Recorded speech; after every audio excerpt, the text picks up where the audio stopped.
What kind of a hitter do you think Soto is, Murph? Like the best. I mean, just Yeah. what is he? Probably Mickey Mantle. I mean, he like weighted runs created like 170 last year, so Yeah. he's a killer. Jay Horwitz, special edition of Amazing Conversations with my old friend Daniel Murphy. Murph, so your broadcasting career continues in 2025. Tell me what game. I know you're doing a couple of games in the spring, right? Yeah, What with what what, with Gary, and then one with Ron. what did you have the dates yet, Murph? Or Oh, so it's the last two in camp, at the least last two, two in spring training. and now you might do a couple of regular season games too, right? Hoping to get on the menu for the regular season. I think we've eyeballed a series, hopefully that I'm going to be able to do, but I don't want to get in front of the bosses at Yeah. SNY and the Mets. So Murph, did you not your friend, but nothing but rave reviews. You're studious, you're informed, well equipped. Did you think you would like it as much as you did?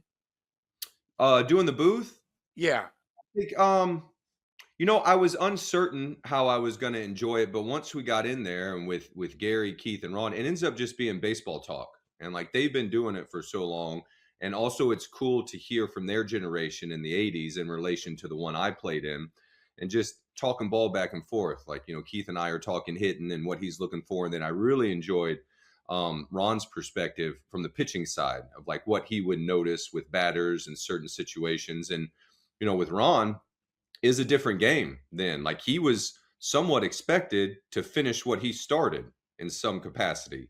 let me tell And you, the game, Murph, in 1986, Dwight Gooden had 16 complete game. 1985, 16 complete game. Do you think that'll ever like happen that again? takes somebody you won't see that in careers Yeah, now. that was You just that, that's half his stuff. So Doc takes the ball what 32 times plus the yeah, postseason, and yes, half of them he goes the distance. Like if you're in the bullpen and Doc's on the menu that day, you're in heaven. If yeah. they come down here, it's going to be our closer for 3 outs, but they're probably not coming down here. It just builds on itself and it allows the bullpen to rest in what is a long season. Like you get deep into September and October, all those innings that the bullpen guys throw earlier in the season have to be accounted for. Murph, yeah, I'm sure you're studying. I mean, do you get a chance to watch the Mets on TV to prepare for your assignments? Yeah, I saw Juan go bridge his first at bat. He just ho hum. I saw Soto hit a homer, and I've been paying attention a little bit because they're right now. It's the starting pitching, unfortunately, with Mania and Montas going down is being tested earlier. I'm sure than anybody would want to. Right. So it opens up some opportunities for McGill and Canning, and so I think with any ball club in the game as it becomes more modernized, it's finding starting pitching bulk, like the innings. So if we're wanting starting pitchers to go hopefully at least 5 innings, 160 times 5 puts you at 800 innings. Like somebody's got to do this work. You know what I mean? Somebody's got to do it. And and we'll see how teams and the Mets themselves navigate. And that's what looks like David did kind of at the beginning of the offseason. He signed some guys that can give you length in Right. the bullpen, maybe multiple inning type players. Murph, you're a guy during your career. You played third base, first base, second base, left field. We don't want to talk about left field that much. Is that okay by you? Yeah, I had a little trouble staying on my feet out there, We'll Jay. leave, we'll leave that alone. Could you emphasize with a guy like Brett Baty, third baseman, might play second base, shortstop? How hard is it for a guy like that to move around, especially a young guy like Baty? You know, Uh, has, is that hard to do? I mean, yeah, difficult certainly, but this is the big leagues as well too. And if you want to play, like you kind of go where they tell you and do it as best you can. Like obviously with the season that Mark Vientos had last year, like it doesn't look like it's going to be third base for Brett. I think that shortstop is probably a bit unreasonable for him to be able to play, but to rock the pivot at second, if they let me do it, then I think he'd be able to sort it out enough. It just certainly takes some work. It's a difficult play turning two and having your back to the runner when you're not used to it. Now, I'm not going to say even my day, but like David, and then earlier than that, when they were looking to knock your buns into left field, like you had to really protect yourself. And I missed a season one year. And so that would be that, and then going the opposite direction of what you're used to on double plays. It's not awful or terrible. It's just different. Murph, do you know much about Jet Williams? He's another guy. is he could play a couple of different positions: center field, second base, in the infield. I mean, what do you know about Mhm. him? Well, I know he can move and go get it, and I'd say offensively, one of the things I found to be the most impressive with him is how much he walks. So, I think probably for him, you want him to stay in the middle of diamond as long as possible. That's going to give him the most value to the organization, and then also, like, you hope he plays in the big leagues for the Mets for 10, 15 years, but there's also a trade deadline as well too, and perhaps he may be needed, for a better, not for someone else at the time. But anyway, all that to say, like second base, shortstop, and center field, if he can command those spots, which isn't easy, but that'll give him a ton of value with how good he is offensively, and then maybe try to be able to throw in some shortstop, or forgive me, third base in a bit of a pinch. Danny, have you seen much of Ryan Clifford? I mean, power hitter, kind of guy we got for Verlander. Have you seen much of him at all? He hit the homer the other day, did he not? He hit a home run in spring training, if I'm Right, not mistaken? right. He did. He did. Yeah. We got a local sportscaster down here, Dan Hicken, huge Mets fan, him and his son sent me the clip from, X or Twitter, I'm not sure what they call it. Yeah, he's a big boy. I don't know a ton about him other than that swing, and, to come over wearing a high number and to get your swing off when you're only getting 1 or 2 at bats in a ball game is like that's pretty macho. Yeah, Mauricio was hurt last year and didn't play. Have you seen him play at all, or been around him? He's a big guy. I understand. Yeah, Really, longer, like tall, oh, like athletic, tall. I got to see him move a little bit on video in the minor leagues. I think for him, and I'm sure that Mindy has talked to him, and David and the coaching staff is like at this point, it's like go out. Don't necessarily concern yourself overly with how like the production, other than being healthy. After an injury like that, like you got to get used to being on your feet again every day. And so then hopefully he's productive early, but not to get frustrated because the entire season you just missed, everybody else was balling and they're all getting sharper and you had to, get healthy. So that was kind of Murph, one of my favorite guys, a former teammate of yours, and Lucas Duda. Okay, let me say this in a nice way. One of the toughest guys I've ever had to work with. He hated to speak to the media. Hated, hated, hated, hated, hated. Do you remember what Granderson did with him? I mean, were you part of that whole thing? I remember he used to because he did it on Twitter, right? Right, Like he would just he open up a Twitter account, right? right. Where he like followed Following 2-1? Lucas, following Lucas Duda, Yeah. and I, And I, Murph, 2-1 Luda hated it. he hated. I just can't get him to come back. He's got 3 kids now, lives in California, and he just I can't get. I mean, I remember when we clinched the pennant in Cincinnati, hit a grand slam in the first inning. I remember the 5 days in Flushing with Washington, hit a couple home runs against Washington that day. But he just woke up. I mean, a good guy, just a big Oh, player. wonderful. Wonderful guy. Great teammate, like just unbelievable competitor. And he him and Darno hit those big home runs in game 4 in Chicago in the NLCSs too. Like he buried one right into the stands out there and got us off and running. No, and then the home run he hit against the Nats is about until the postseason as loud as I had heard, like a stadium, at City Field. Or could you believe it's 10 years since 2015? We didn't win. A lot of great memories. I mean, if in the first game against Kansas City, if we went to extra innings, we lost. But what you did, 6 home runs, 6 straight games, and tell you my favorite play is when forget the home runs, you go to third base in Game 5 against the Dodgers was one of my all-time. I'm going, Murph, don't do it, don't do it. Great play, Murph. Well, I tried to put my invisibility cloak on enough times and gotten caught that Yeah, anybody who watched it was like, yeah. "This guy's going crazy again." But that's my personal, if I were to pick one favorite play that I loved I it. was ever able. Well, it's like baseball as much as it's like, a bare knuckle brawl and kind of checkers, it's got an aspect of chess and a little inside baseball. And the only reason I had ever even thought that a play like that was possible is because when I was in college, somebody did something similar to me for South Alabama. He took third base from second while I wasn't paying attention as the third baseman. We housed it down the line and he scored. And I thought, that's the coolest thing I've ever seen. I would like to try that myself. And I never want it to happen to me again. And Yeah. so, Good. I remember sitting in the press box and talking, saying, "What is he doing?" Like, what a hell well, of a Murph. the biggest one, honestly, to worry about once the play went through was I had to concern myself with Greinke, like with Yeah, Zach, because yeah. what would be worse than to have Zach out sprint me to third It's base? And it's like this guy's just gone completely crazy. But I could feel I passed Justin Turner and then Howie, and then Seager was right in front of me. So at the point that like I decide to go, I've got enough of a head start on him. It was really like Greinke was like the last one I had to be sure because oh, that would have been awful. Murph, what happens? 4 kids, you and Tori always be a part of the history. What you did in the postseason. I mean, a home run in 6 straight games. I mean, looking back now, is there any one that stands out more than all, or just the enormity of doing it 6 straight games in pressure situations?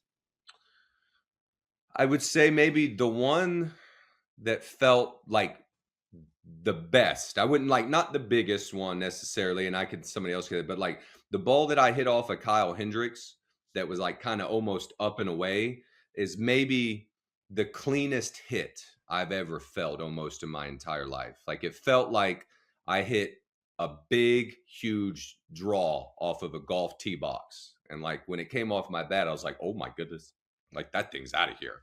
And I never would hit balls to that part of the ballpark and be like, that's gone. But this one, I was like, oh, I got that one. Like You know, that was a good Murph, swing. what I remember too, as a PR guy, after we clinched the pennant against the Cubs, I came to you and said, Sports Illustrated wants to do a cover story on you for the series. He said, I'd rather not, Jay. I'd rather stay in the background and team sport. And it's one of the nicest, coolest things. The only guy who ever did that was after 9/11. They wanted to put Mike Piazza on the cover for some of his work with the firemen, and Mike said no.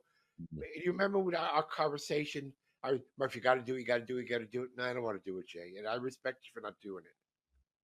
Oh, well, I appreciate it. And like you always brought, like opportunities. And I think it wasn't, it was like, it should have been like, it was a celebration of what we were doing as a club. Right. I think that part of me didn't want to step too far outside of like the task and the job we still had in front of us with the World Series. And then, also, you were with me enough and you sing my praise was nice, but I could be like difficult and a bit prickly with people. And so sometimes when I want to be alone, I just was like, I want to be alone. And so that's, Yeah. I wouldn't call you prickly, Murph. That's a nice, good yeah, word. some of the media would like in my younger years, I would, yeah, I was just a bit prickly, but hopefully always accountable. And then as I got Always accountable, older Murph. and in the league, yeah, I just understand that like they're trying to tell a story as well too. And so, but yeah, there were times where I was a little curt. So we're going to see you again July 19th. Our good buddy David Wright is being honored. Retired his number into the Mets Hall of Fame. The only is a player in Mets history has had things happen the same day is the great Tom Seaver. And Murph, you're on David's list to come back. What is it going to be that day for you to honor our good friend for what he did for the Mets? Yeah, and get my nervous system activated. Um, like they're just, I think selfishly, any sort of success that I had in my career, I owe so much to David and watching how he went about it and how professionally and what a teammate he was and always looking, out for others while at the same time handling his business as well too because he knew that he had a job to do as well and just his accountability to stand up for the organization and I would say like to stand up for us because there were times where we weren't very good but he was always good so it wasn't his fault so he almost had to kind of like stand up and be like we're playing as hard as we can hang with us you know what I mean we're hoping we're going to get better and those are just my memories of him and David kind of like more globally. And so like he was there to ball. Like Do you that's what David was remember? there to do. Do you remember how hard it was for him when he started getting hurt in 14 in the neck, in the back injuries? It's telling people how I remember it was a good 2 3 hours to prepare to play.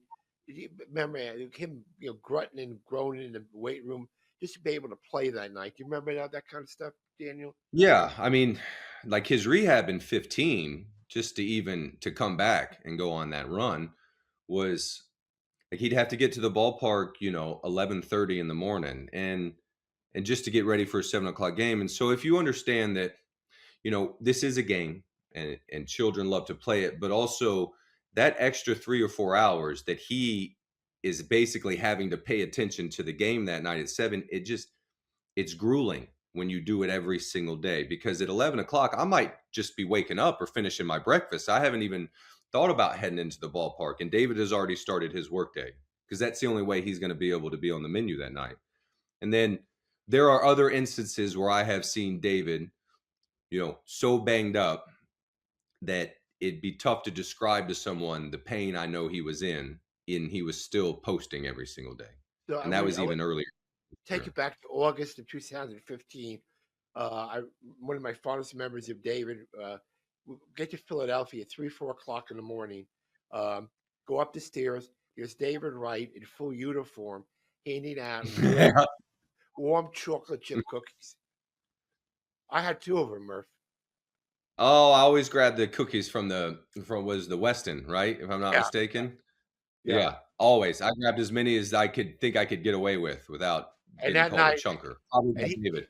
he was there because he didn't think he was just coming back from rehab because he didn't think people would remember him. So he wanted to reacquaint himself with his teammates that night.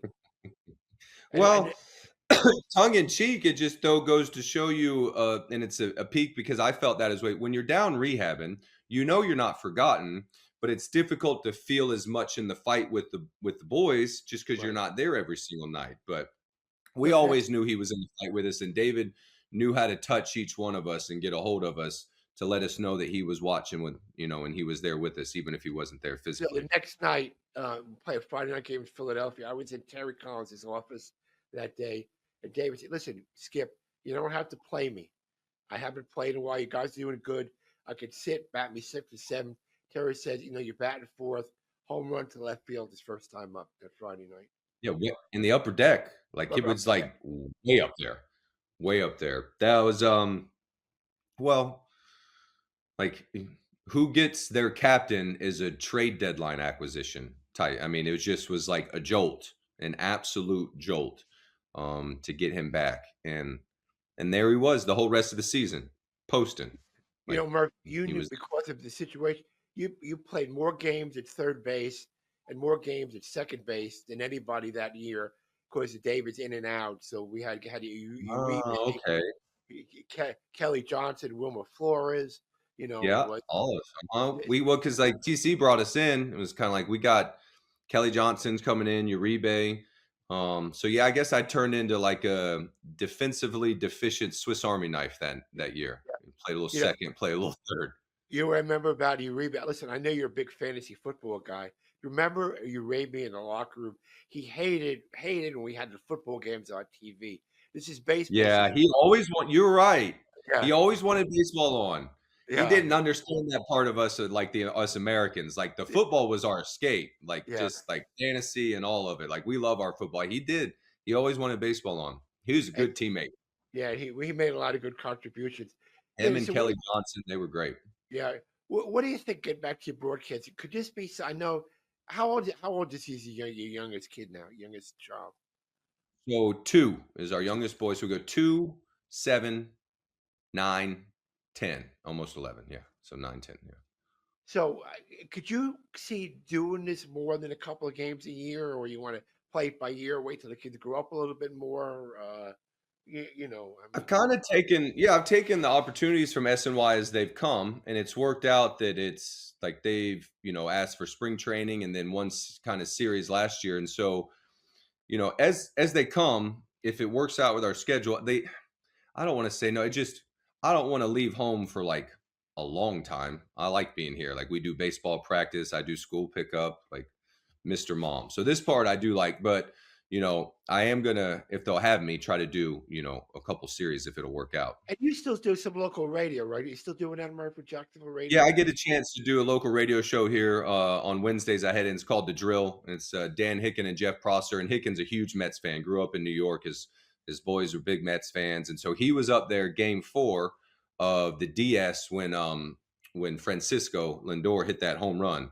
off of Estevez. So we were all in the house for that. So it was that was good ball. And it's just not baseball, it's all sports, right? You do, right? I Yeah, mean, I try to dabble into my Jags talk. I mean, you love your New York Giants, so what? We got free agency coming up right now, and we stink. Only a couple teams stink worse than us, and well, y'all are one of them. So, well, thank you, Murph. I appreciate that. well, you But pick in front of us. I'm not coming at you. You pick in front of us. I hear you. But so you leading up to your games, and then much you be studying the stats, looking at it online, trying to keep up with the Mets. So when you get down there, you'll be prepared. Yeah, I want to watch. Try to pay attention to the roster. I mean, it's most of we got my little one right here, my 2-year-old. Yeah, so most of the rosters already. You want to take him, love? You got me, Jay. No, I'm joking. So I mean, I'll pay attention to. Yeah, I know he snuck attack us. Pay attention to the roster, but most of it there'll be maybe a bullpen spot or two, and then it really will boil down to health.